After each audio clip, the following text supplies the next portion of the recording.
ആർട്ടിക്സ് അടുത്ത വിഷയത്തിലേക്ക്. ഒരു ഹൈഡ്രജൻ ബോംബ് കരുതി വച്ചിട്ടുണ്ട് എന്ന് രാഹുൽ ഗാന്ധി പറയുന്നു. 110 നിയമസഭാ മണ്ഡലങ്ങൾ പിന്നിട്ട് 1300 കിലോമീറ്റർ താണ്ടി രാഹുൽ ഗാന്ധി നയിച്ച ഇന്ത്യ സഖ്യത്തിൻ്റെ വോട്ടർ അധികാർ യാത്രയ്ക്ക് പാട്നയിൽ ആവേശകരമായ സമാപനമായി. ആ വേദിയിലായിരുന്നു രാഹുലിൻ്റെ ഈ വർത്തമാനം. ഗാന്ധി മൈതാനി മുതൽ അംബേദ്കർ പാർക്ക് വരെ നടന്ന ഗാന്ധി ടു അംബേദ്കർ മാർച്ചിൽ സഖ്യകക്ഷി നേതാക്കൾ ഉൾപ്പെടെ ലക്ഷങ്ങളാണ് അണിചേർന്നത്. വോട്ട് ചോരിയിൽ തെരഞ്ഞെടുപ്പ് കമ്മീഷന് മേൽ പതിച്ച ആറ്റം ബോംബിലും വലുതാണ് മോദിക്കും BJPക്കും മേൽ വീഴാനിരിക്കുന്ന ഹൈഡ്രജൻ ബോംബെന്നും രാഹുൽ ഗാന്ധി മുന്നറിയിപ്പ് നൽകുന്നു. വിശദമായി നോക്കാം. ആദ്യം RDX. ബീഹാറിനെ ഇളക്കിമറിച്ച് രാജ്യശ്രദ്ധ കവർന്ന് രാഹുൽ ഗാന്ധി നയിച്ച വോട്ടർ അധികാർ യാത്രയുടെ സമാപനത്തിന് പട്നയിൽ വൻ ജനസാഗരമാണ് അണിനിരന്നത്. വോട്ട് ചോരി മാത്രമല്ല, അണിയറയിൽ ഇനിയും ആയുധങ്ങൾ ബാക്കിയുണ്ടെന്ന മുന്നറിയിപ്പോടെയാണ് യാത്ര അവസാനിച്ചത്. ഓഗസ്റ്റ് 17 ബീഹാറിലെ സസാറാമിൽ നിന്നും ആരംഭിച്ച യാത്ര സംസ്ഥാനത്തെ 20 ജില്ലകളിലൂടെ പര്യടനം നടത്തി 1300-ലധികം കിലോമീറ്റർ സഞ്ചരിച്ചാണ് പട്നയിൽ എത്തിച്ചേർന്നത്. വോട്ട് കൊള്ളയ്ക്കും തീവ്ര വോട്ടർ പട്ടിക പരിഷ്കരണത്തിനുമെതിരെ രാഹുൽ നയിച്ച യാത്രയിലുടനീളം RJD നേതാവ് തേജസ്വി യാദവും അനുഗമിച്ചിരുന്നു. ഇന്ത്യ സഖ്യത്തിലെ ഭൂരിഭാഗം പാർട്ടി നേതാക്കളും ഓരോ ഘട്ടത്തിലും കേന്ദ്ര സർക്കാരിനെതിരായ പോരാട്ടത്തിന് മൂർച്ച കൂട്ടി യാത്രയിൽ രാഹുലിനെ അനുഗമിച്ചു. സമാപന സമ്മേളനത്തോടനുബന്ധിച്ച് രാഹുൽ നയിച്ച ഗാന്ധി സെ അംബേദ്കർ മാർച്ച് പട്ന ഡാക് ബംഗ്ലാവ് ക്രോസിംഗിൽ പോലീസ് തടഞ്ഞെങ്കിലും തടസ്സം മറികടന്ന് മഹാറാലി മുന്നേറി. സമീപകാലത്ത് കേന്ദ്ര സർക്കാരിനെതിരെ കോൺഗ്രസ് നടത്തിയ പ്രചാരണ പരിപാടികളിൽ ഏറ്റവും ശക്തമായ അഭിപ്രായ രൂപീകരണത്തിന് സഹായിച്ചതെന്ന പ്രതിച്ഛായയോടെയാണ് രാഹുലിന്റെ വോട്ടർ അധികാർ യാത്രയ്ക്ക് സമാപനമാകുന്നത്. RDX rap news Malayalam.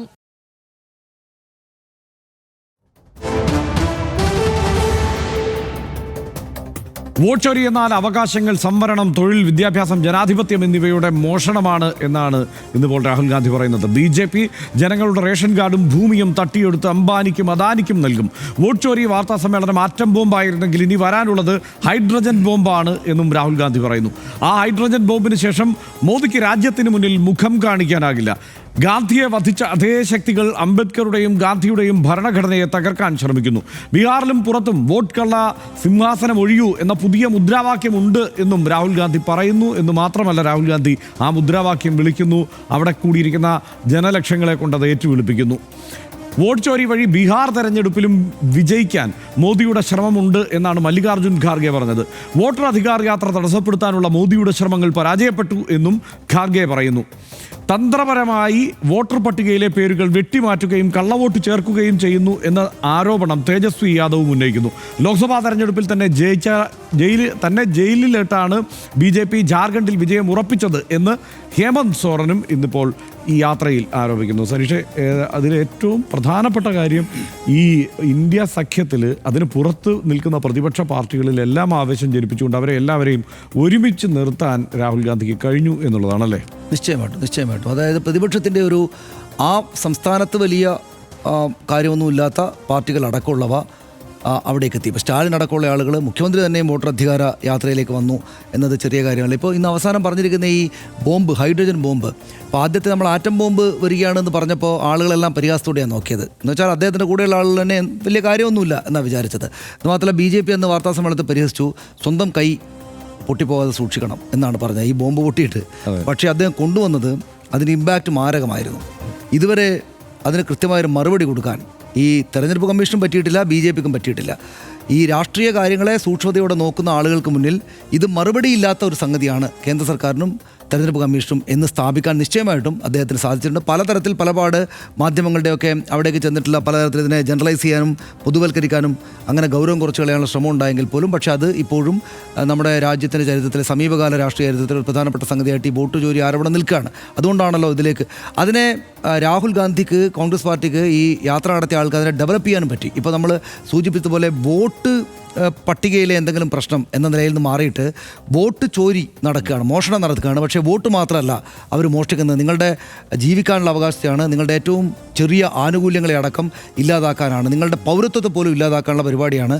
ഈ വോട്ട് ചോരി എന്നതിനെ ഒരു വലിയ സംഭവമായിട്ട് ഡെവലപ്പ് ചെയ്യാനും അവർക്ക് സാധിച്ചു എന്നാണ് ഏറ്റവും പ്രധാനപ്പെട്ട കാര്യം. ഈ 14 ദിവസം 1300 കിലോമീറ്റർ നടക്കുമ്പോഴേക്ക് രണ്ട് കാര്യങ്ങളാണ് ഹർഷ. അതായത് ഒന്ന്, ഇന്ത്യ സഖ്യത്തിനകത്ത് തന്നെ നമ്മൾ രണ്ട് ശ്രേണിയിൽപ്പെട്ട ആളുകളുണ്ട്. ഒന്ന് CPM, CPI, ഈ CPM ലിബറേഷൻ തുടങ്ങിയ ആ പാർട്ടിക്ക് അവിടെ കുറച്ച് പേരുള്ളതാണ്. അങ്ങനെ ഇടതുപക്ഷ പാർട്ടികൾ ഒരു ഭാഗത്ത്, ഉദ്ധവ് താക്കറയുടെ ശിവസേന പോലുള്ള വലതുപക്ഷം എന്ന് തന്നെ വിശേഷിപ്പിക്കാവുന്ന വലതുപക്ഷ വോട്ടുകൾ ക്യാൻവാസ് ചെയ്യാൻ അതാതിടങ്ങളിൽ പറ്റുന്ന വോട്ടുകൾ പാർട്ടികൾ ഒരു ഭാഗത്ത്. അപ്പോൾ ഈ രാഹുൽ ഗാന്ധിയും കോൺഗ്രസും നടുവിൽ നിന്നിട്ട് രണ്ട് പക്ഷത്തും ഒരു വലിയ മഴവിൽ മുന്നണി എന്നൊക്കെ പറയാവുന്ന ശക്തമായ ഒരു മുന്നണി ബിൽറ്റ് ചെയ്ത് വരുന്നത് തന്നെയാണ്. അതിന് BJP വിരുദ്ധത എന്ന അവർ ഈ കാര്യങ്ങളൊക്കെ ചെയ്യുന്നതുകൊണ്ടുള്ള BJP വിരുദ്ധ എന്നുള്ള കൃത്യമായ രാഷ്ട്രീയത്തിൻ്റെ പുറത്ത് ഒരു പ്രതിപക്ഷ മുന്നണി വീണ്ടും ശക്തിപ്പെട്ടു വരുന്നു എന്നതാണ് അതിലെ പ്രധാനപ്പെട്ട ഒരു കാര്യം.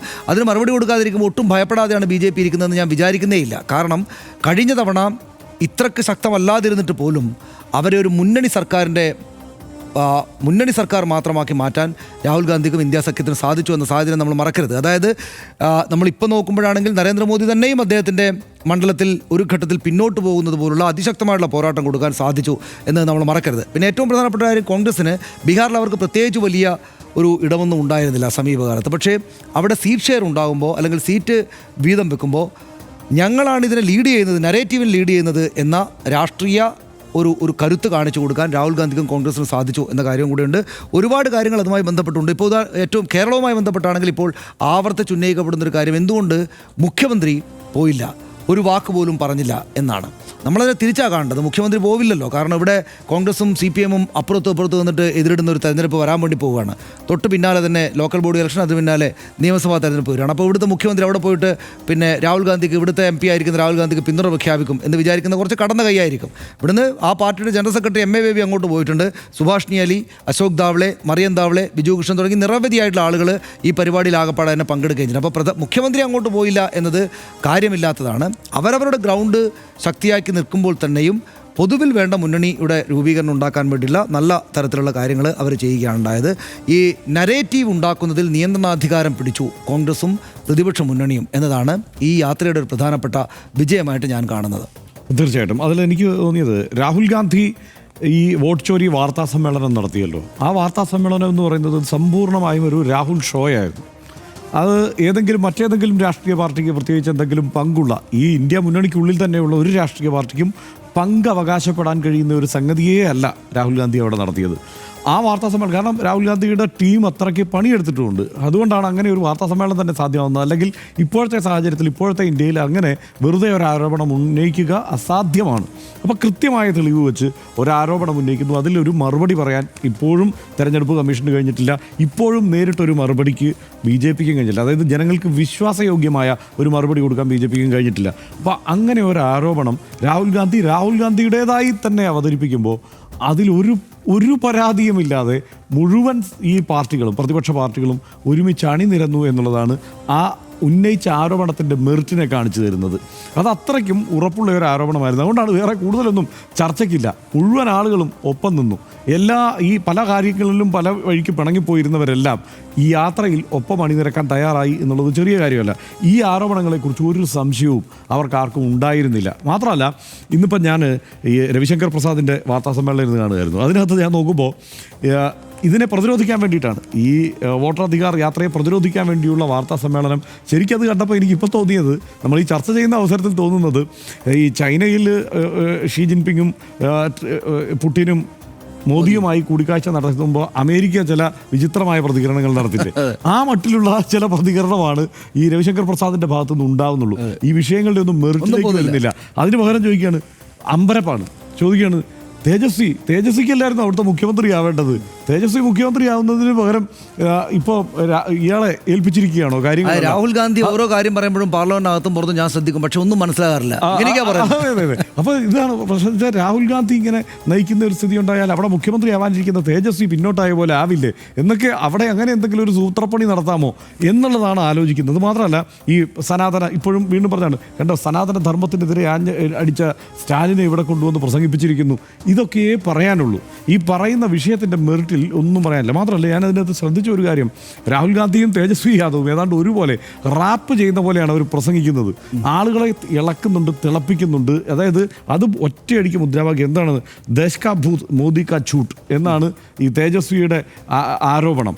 അതിനെ സ്ഥാപിക്കാൻ ഒരു കാര്യം കൂടി പറയുന്നുണ്ട്, അതുകൂടി പറഞ്ഞ് ഞാൻ അവസാനിപ്പിക്കാം. അതായത് ഈ ഈ ഇവരുടെ എല്ലാ പരിപാടികളിലും ഈ യാത്രയിലെ എല്ലാ പരിപാടികളിലും ഒരു അടയാളം പോലെ ഭരണഘടന ഉയർത്തിപ്പിടിച്ചിരുന്നു. അതിനെ വിമർശിക്കാനാണ് മോദി ശ്രമിച്ചത്. നരേന്ദ്രമോദി പറഞ്ഞത് എല്ലാ വേദികളിലും ഇതുപോലെ ഒരു ചുവന്ന പുസ്തകമായിട്ട് പോകുന്നുണ്ട്, അതിൻ്റെ പുറത്ത് ഭരണഘടന എഴുതി വെച്ചിട്ടുണ്ട്, അതിനകത്ത്. അപ്പോൾ അതൊരു സീരിയസ് ആയിട്ടാണ് അദ്ദേഹം അവതരിപ്പിക്കുന്നത്. അത് പിന്നീട് ജനങ്ങൾ എടുത്ത് നോക്കിക്കഴിഞ്ഞപ്പോൾ ആ പുസ്തകത്തിനുള്ളിൽ വെറും താളുകൾ മാത്രമേ ഉള്ളൂ, അതിനകത്ത് അത് ഭരണഘടന ആയിരുന്നില്ല എന്ന് സീരിയസ് ആയി പ്രധാനമന്ത്രി നരേന്ദ്രമോദി ഇതിനെ പ്രതിരോധിക്കാൻ വേണ്ടി പറയുകയാണ്. ഒറ്റയടിക്ക്, അതായത് ഒരു നുണ കൊണ്ടാണ് പ്രതിരോധിക്കുന്നത് എന്നുള്ളത് സ്ഥാപിക്കാൻ എല്ലാ വേദികളിലും പിന്നീട് ഇവർക്ക് കഴിഞ്ഞു. തേജസ്വിക്കും രാഹുൽ ഗാന്ധിക്കും കഴിഞ്ഞു. രാഹുൽ ഗാന്ധി ആണെങ്കിൽ വീണ്ടും അതുകൊണ്ട് രാഹുൽ ഗാന്ധി അതിന് കൊടുത്ത മറുപടി ഗംഭീരമാണ്. രാഹുൽ ഗാന്ധി പറയാണ് അത് അദ്ദേഹം ജീവിതത്തിൽ ഒരിക്കലും ഈ പുസ്തകം കൈകൊണ്ട് തൊട്ടിട്ടില്ല, അതുകൊണ്ടാണ് അദ്ദേഹത്തിന് ഇതിനകത്ത് എന്താണ് എന്ന് മനസ്സിലാവാത്തത്. അദ്ദേഹത്തിൻ്റെ നേതാവ് ഈ പുസ്തകം നശിപ്പിക്കണം എന്ന് ആഹ്വാനം ചെയ്തിട്ടുള്ളയാളാണ്. അദ്ദേഹം പ്രവർത്തിക്കുന്നത് ഈ പുസ്തകം നശിപ്പിക്കാൻ വേണ്ടിയിട്ടുള്ള ആണ്. ഇതിനകത്തുള്ളത് എന്താണ് എന്നുള്ളത് നിങ്ങൾ കണ്ടു നോക്കൂ എന്ന് പറഞ്ഞിട്ട് അത് വീണ്ടും അത് തുറന്നുകൂടി പ്രദർശിപ്പിച്ചുകൊണ്ട് അതിലേക്ക് ഫോക്കസ് ചെയ്തുകൊണ്ട് കാര്യങ്ങളെ അവതരിപ്പിക്കുന്നു. മാത്രമല്ല, ഒരു കാര്യം ഉറപ്പാണ്, തേജസ്വി സ്വയം, അതായത് മുഖ്യമന്ത്രി സ്ഥാനാർത്ഥി താൻ തന്നെയാണ് എന്ന് സ്ഥാപിച്ചെടുക്കുന്ന മട്ടിലുള്ള കാര്യങ്ങൾ അവതരിപ്പിക്കുന്നുണ്ട് ഈ പ്രസംഗങ്ങളിലെല്ലാം. മാത്രമല്ല, ഗംഭീരമായി ആളുകളെ കയ്യിലെടുത്തുകൊണ്ടുള്ള പ്രസംഗം, അതായത് ചോദ്യോത്തര രീതിയിലുള്ള പ്രസംഗമാണ് തേജസ്വിയുടെ. ഞാൻ ഇന്ന് കുത്തി 2 പ്രസംഗം കണ്ടു. ആ 2 പ്രസംഗങ്ങളും ചോദ്യോത്തരങ്ങളാണ്. അതൊരു ചോദ്യം ആളുകളോട് ചോദിക്കുന്നു, അവരെ കൊണ്ട് ഉത്തരം പറയിക്കുന്നു. അങ്ങനെ കൊണ്ടുപോകുന്ന രസകരമായ പ്രസംഗങ്ങളുമായിട്ടാണ് പോകുന്നത്. എന്തായാലും നമുക്കറിയില്ല, അവിടെ കരുത്തനായ എന്താണ് ഇദ്ദേഹം സഖ്യകക്ഷിയാണ് BJPക്ക് അവിടെ ഉള്ളത്. നിതീഷ് കുമാറാണ് അപ്പുറത്തുള്ളത്. അപ്പോൾ അതുകൊണ്ട് എങ്ങനെയൊക്കെയാണ് നമുക്ക് നരേറ്റീവ് ഉണ്ടാക്കി.